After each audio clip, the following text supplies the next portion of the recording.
Muy buenas noches a todos los hermanos, los saludo con la paz de nuestro amado Señor Jesucristo. Realmente es un gozo poder estar compartiendo este devocional con todos ustedes, no en el cuerpo, pero sí en el espíritu, por medio de la bendición también de tener la tecnología, porque la tecnología es una bendición si se usa para bien. Y que en esta noche pueda compartir este devocional, el cual he titulado La dependencia absoluta de Dios.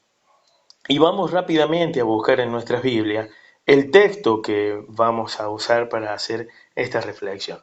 Y se encuentra en Mateo capítulo 5, verso 1 al 3. Mateo capítulo 5, versos 1 al 3. Y dice de esta forma el versículo 1 del capítulo 5 de Mateo. Viendo la multitud, subió al monte, y sentándose, vinieron a él sus discípulos, y abriendo su boca les enseñaba diciendo: Bienaventurados los pobres en espíritu, porque de ellos es el reino de los cielos. Señor, te doy gracias, Señor, por tu hermosa palabra. Señor, pido, Señor, en el nombre de Jesús, que pueda ser de edificación para todos nosotros, para mi vida, para la vida de mis hermanos, Señor, y para la vida de todos nuestros hermanos que están alrededor del mundo, Señor. Señor, te pedimos por medio de tu Espíritu Santo que tú nos ilumines, Señor, para que podamos entender tu palabra, entender tu mensaje y de esta forma cumplir tu santa y agradable voluntad en nuestras vidas. Todo esto te lo pedimos en el nombre poderoso de Jesús. Amén y amén. Y para contextualizar un poco lo que Jesús viene haciendo y por qué empieza con las bienaventuranzas, en el capítulo 4 Jesús es bautizado, es llevado por el Espíritu al desierto para ser tentado, es tentado, sale libre de la tentación, comienza a predicar el Evangelio del Reino, comienza a hacer el llamado a sus discípulos, comienza a reclutar a sus discípulos, comienza a reclutar a los súbditos de su reino, empieza a hacer sanidades, sigue predicando el Evangelio y se acumula una multitud enorme. Entonces en el capítulo 5, verso 1, vemos que se juntó una multitud. Entonces él subió al monte y sentándose, recuerde que una señal de maestro en el pueblo israelita era cuando se sentaba un maestro de la palabra, todos debían, porque él estaba por enseñar, todos venían y se sentaban alrededor de él. Y sus discípulos vinieron a él y abriendo su boca les enseñaba diciendo: Bienaventurados los pobres en espíritu, porque ellos es el reino de los cielos. Jesús comienza a enseñar a sus discípulos cuál debía ser la actitud de un súbdito de su reino. Cuál debía ser la forma en que un súbdito de su reino debía vivir para agradar a su rey. En el verso 3 dice la clave de las bienaventuranzas. Bienaventurados los pobres en espíritu, porque de ellos es el reino de los cielos. Jesús nunca, no quiere bajo ningún concepto que nadie quede fuera de su reino. Quiere que todos seamos parte de él. Por esto vino a enseñarnos y a mostrarnos el camino. Por esto mismo dijo: Yo soy el camino, la verdad y la vida. Pero surgen preguntas cuando uno dice: Bienaventurados los pobres en espíritu. ¿Qué es un pobre espiritual? ¿De qué está hablando nuestro rey?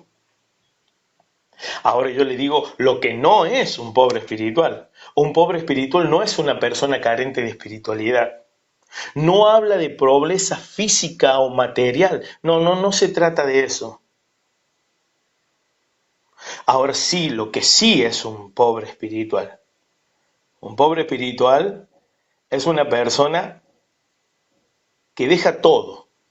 Se hace pobre a su humanidad. Se hace pobre a su yo.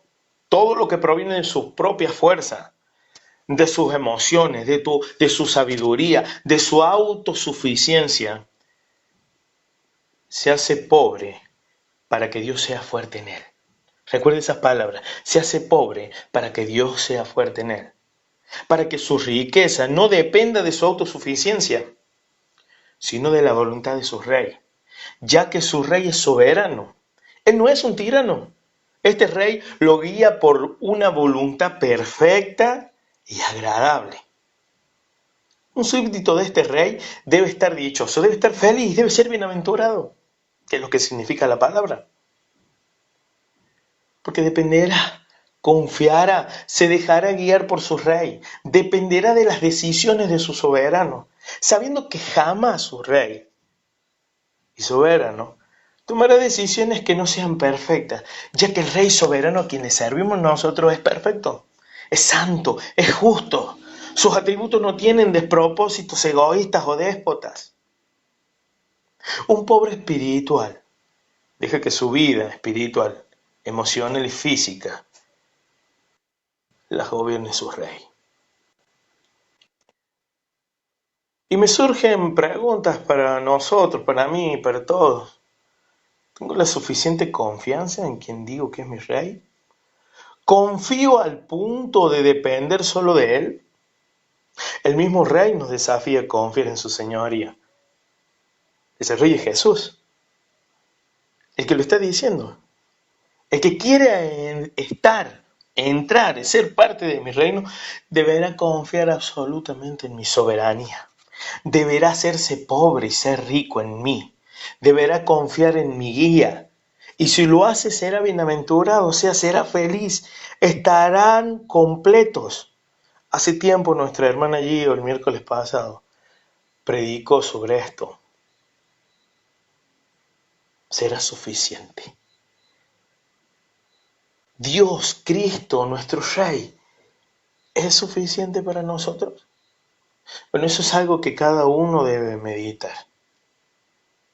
Entonces, un pobre espiritual deja que todo su ser, todo su yo, toda su sabiduría, toda su inteligencia, tu autosuficiencia, sean puestas en manos de su Rey, que dependan absolutamente de Él. Eso es un pobre espiritual. ¿Y cómo llevo a la práctica esta enseñanza que el Rey me está diciendo? Porque las palabras de nuestro Rey son sublimes, son verdaderas, perfectas, pero llevarlas a la práctica, ya que debemos de entender que el Evangelio se practica. El Evangelio es un Evangelio práctico. Y para mostrarnos cómo se lleva a la práctica, qué mejor que la misma palabra nos guíe, qué mejor que la Escritura nos muestre cómo se lleva a la práctica. Vamos a observar en las Escrituras cómo hombres con pasiones semejantes a las nuestras se dejaron guiar y confiaron en su Rey. Veremos varios ejemplos. Por ejemplo, vamos al Antiguo Testamento. Yo le pido que abra su Biblia en Números 14. Número 14, capítulo 14 de Números, verso 1 al 10 vamos a estar leyendo. Y dice de esta forma la palabra de Dios. Entonces toda la congregación gritó y dio voces, y el pueblo lloró aquella noche. Y se quejaron contra Moisés y contra Aarón todos los hijos de Israel. Y les dijo toda la multitud: ojalá muriéramos en la tierra de Egipto, o en este desierto ojalá muriéramos. ¿Por qué nos trae Jehová a esta tierra para caer a espada y que nuestras mujeres y nuestros niños sean por presa? ¿No nos sería mejor volvernos a Egipto? Y decían el uno al otro: designemos un capitán y volvemos a Egipto. Entonces Moisés y Aarón se postraron sobre su rostro, delante de toda la multitud de la congregación de los hijos de Israel. Y Josué, hijo de Num, y Caleb, hijo de Jefone, que era de los que habían reconocido la tierra, rompieron sus vestidos. Y hablaron a toda la congregación de los hijos de Israel, diciendo: la tierra por donde pasamos para reconocerla es tierra en gran manera buena. Si Jehová se agradare de nosotros, Él nos llevará a esta tierra y nos la entregará, tierra que fluye leche y miel. Por tanto, no seáis rebelde contra Jehová, ni temáis al pueblo de esta tierra, porque nosotros los comeremos como pan. Su amparo se ha apartado de ellos y con nosotros está Jehová. No los temáis. Iglesia, no tengas miedo, Jehová está contigo.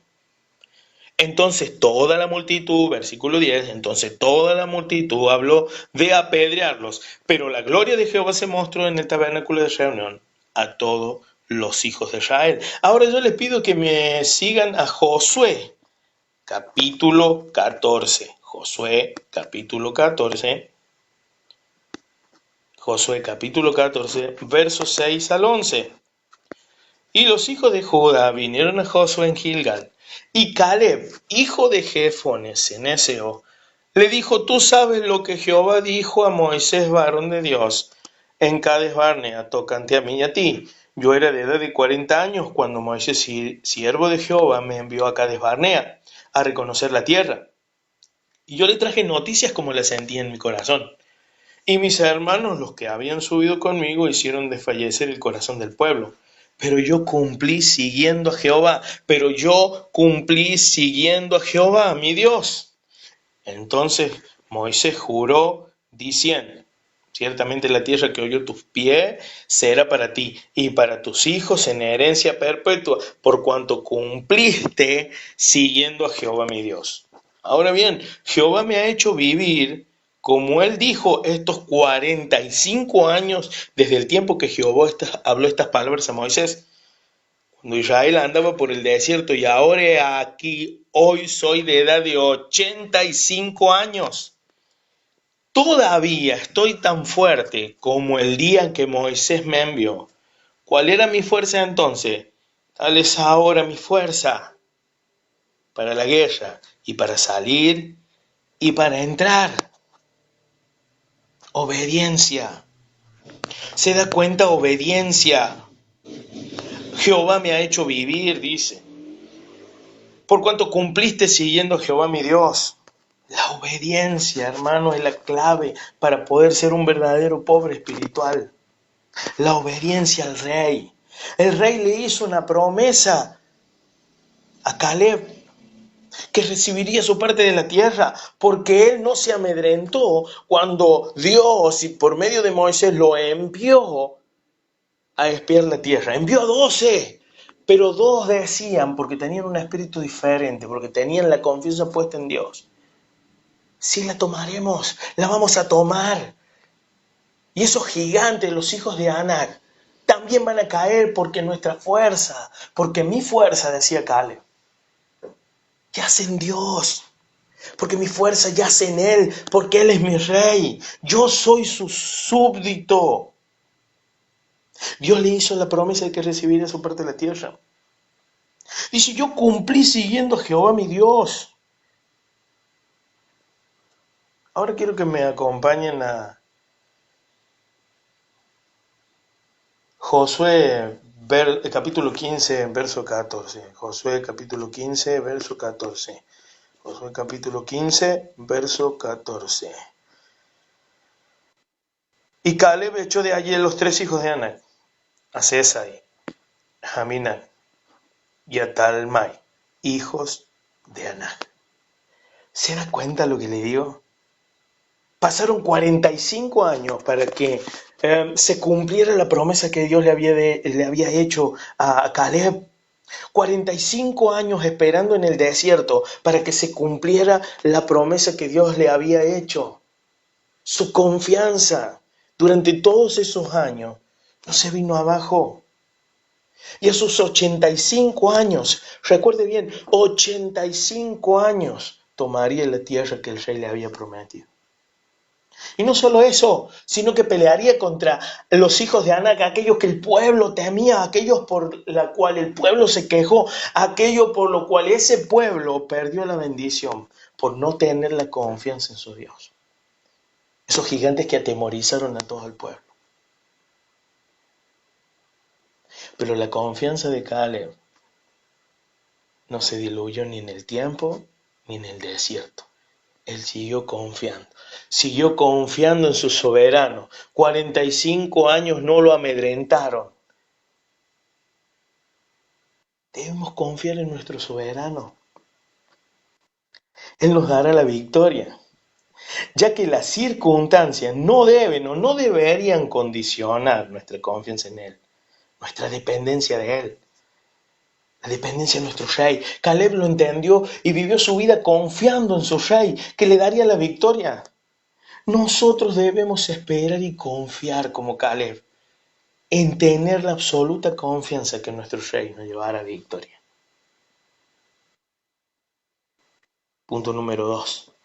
La confianza lleva a la obediencia y la obediencia alcanza las promesas de nuestro soberano. Quiero poner otro ejemplo práctico. Otro ejemplo práctico. Otro ejemplo práctico es nuestro hermano Pablo. Yo le invito a que podamos abrir la Biblia en 2 Corintios. Vamos a ir a 2 Corintios, capítulo 12, verso del 1 al 10. Preste mucha atención en todos los detalles. No me puedo detener en cada uno de ellos, pero me voy a detener donde me compete. 2 Corintios 12, 1 al 10. Y leemos de esta forma: ciertamente no me conviene gloriarme, pero vendré a las visiones y a las revelaciones del Señor. Conozco a un hombre en Cristo que hace 14 años, si en el cuerpo no lo sé, si fuera del cuerpo no lo sé, Dios lo sabe. Fue arrebatado hasta el tercer cielo. Y conozco a tal hombre, si en el cuerpo o fuera del cuerpo no lo sé, Dios lo sabe. Que fue arrebatado al paraíso donde oyó palabras inefables que no le es dado al hombre expresar. De tal hombre me gloriaré, pero de mí mismo en nada me gloriaré, sino en mis debilidades. Sin embargo, si quisiera gloriarme, no sería insensato porque estaría diciendo la verdad, pero lo dejo para que nadie piense de mí más de lo que en mí ve u oye de mí, y para que la grandeza de las revelaciones no me exaltasen demasiadamente, me fue dado un aguijón en mi carne, un mensajero de Satanás que me abofetee, para que no me enaltezca sobremanera. Respecto a lo cual 3 veces he rogado al Señor que lo quite de mí. Y me ha dicho: bástate mi gracia, porque mi poder se perfecciona en la debilidad, porque mi poder se perfecciona en la debilidad. Por tanto, de buena gana me gloriaré, más bien en mis debilidades, para que repose sobre mí el poder de Cristo. Por lo cual, por amor a Cristo, me gozo en las debilidades, en afrentas, en necesidades, en persecuciones, en angustia, porque cuando soy débil, y escuche bien, iglesia, porque cuando soy débil, entonces soy fuerte. Porque cuando soy un pobre espiritual, alguien que dejo que mi yo muera, que mi yo mengüe, como decía Juan el Bautista, es necesario que yo mengüe para que Él crezca. Cuando tomamos esa actitud, nos convertimos en un pobre espiritual. Nos despojamos de todo lo que nosotros tenemos para darle lugar a la soberanía de nuestro Rey. El apóstol Pablo lo entendía. El apóstol Pablo era una persona que perseguía a la iglesia, que le fue permitido ver, como dice aquí en la Escritura, cosas que al hombre no le es permitido ver. Dios le dio el privilegio de servir al Rey. Entendía que no era por su fuerza, sino por el poder de su Rey. Él estaba dispuesto a cualquier cosa, a padecer cualquier cosa, sabiendo que todo lo que sufriera por causa del Señor lo llevaría a ser un verdadero súbdito de Dios. Lo llevaría a estar y a vivir en su reino. Lo llevaría a aquel que lo salvó de su condenación. Que este momento que él estaba viviendo, que este momento que vos podés estar viviendo, que este momento que vive el mundo, que este momento es pasajero. Pero cuando nosotros depositamos nuestra fe, nuestra confianza, nuestra obediencia en Cristo, es cuando nos convertimos en un pobre espiritual. De esa pobreza estaba hablando Jesús. Ustedes déjenlo todo en mis manos. Y como dije antes, Él no es un déspota, no tiene despropósito, porque Él es perfecto. Y si Él es perfecto, entonces, ¿qué cosas más bonitas nos dará a nosotros, sus hijos? Nos llevará por el camino perfecto, aunque las circunstancias, y recuerde eso que le dije, que recordara también, aunque las circunstancias parezca que son en contra nuestra. Nuestra dependencia en nuestro Rey, Caleb lo entendió. Y vivió su vida confiado en su Rey, que le daría la victoria. Nosotros también debemos hacer lo mismo. Pablo Entendía que su Rey soberano también le llevaría victoria, por más que Él muriera. Recuerdo lo que dijo, para mí vivir es Cristo, el morir es ganancia. Él entendía absolutamente que estar con Cristo, ir a su reino, era la ganancia que Él, era el premio que Jesús le había prometido. Así debe ser la actitud de un hijo de Dios. Debe estar felices, dichosos, los que se despojan de sí mismos y dejan que su Rey gobierne sus vidas. ¿Y qué me dice de los tiempos de hoy? ¿Tendremos ejemplos de esta actitud de dependencia absoluta de Dios? Claro que lo tenemos, hermano. Miremos, por ejemplo, a nuestros hermanos que están en Italia, en el foco de la infección. Una infección que no tiene cura y que se propaga y que hay que ser muy cuidadoso y te lleva a la muerte. Una infección que el hombre no tiene control. Pero ahí están nuestros hermanos. ¿Saben por qué? Porque entendieron lo mismo que Caleb y que Pablo. Lo mismo que nosotros debemos entender. Que toda nuestra confianza, que toda nuestra esperanza debe estar puesta en nuestro Rey. Pero debemos nosotros tomar la decisión de que Él sea nuestro Rey. Debemos tomar la decisión de darle todo nuestro ser, de menguar para que Él crezca. Jesús nunca va a querer que ninguno se pierda. La misma Biblia lo enseña. Jesús quiere que todos seamos sus súbditos y que todos lleguemos a su reino. Cada uno debe decidir, porque este es el año de las decisiones. Un pobre espiritual es una persona que depende absolutamente de Él. Un pobre espiritual es el que se hace pobre, el que se humilla, el que en sus debilidades se gloria a Jesucristo. La obediencia y la confianza en Dios te llevará a la victoria, a conseguir el premio, a un día estar en la mismísima presencia de nuestro Rey. Que en esta noche y que toda nuestra vida, no sé si lo hiciste antes, si lo vas a seguir haciendo, si lo vas a hacer, pero toda nuestra vida debe depender de nuestro Rey, de nuestro amado Salvador. Señor, te doy gracias. Te doy gracias por tu palabra, Señor, porque ella nos enseña, ella nos exhorta, ella nos redarguye, ella nos corrige, Señor. Y si nosotros te hemos tenido por poco, no te hemos dado el trono de Rey, Señor, en nuestra vida. No hemos dependido de tu voluntad y de tus decisiones, aunque las circunstancias, Señor, digan que no es viable. Señor, que nosotros podamos depender de ti, que nosotros podamos confiar en ti. Pero un día, Señor, todos juntos, poder estar alabándote y poder vivir en tu reino por siempre, sabiendo que las circunstancias de este mundo son pasajeras, pero que nos espera algo mucho mejor, Señor. Donde millares y millares estaremos en tu presencia, en la presencia de nuestro Rey y soberano. Te damos gracias, Señor, y enséñanos a vivir siempre confiadamente en ti, dependiendo todos y cada uno de nuestros días hasta el fin de nuestra vida, solamente en nuestro amado Rey. Amén.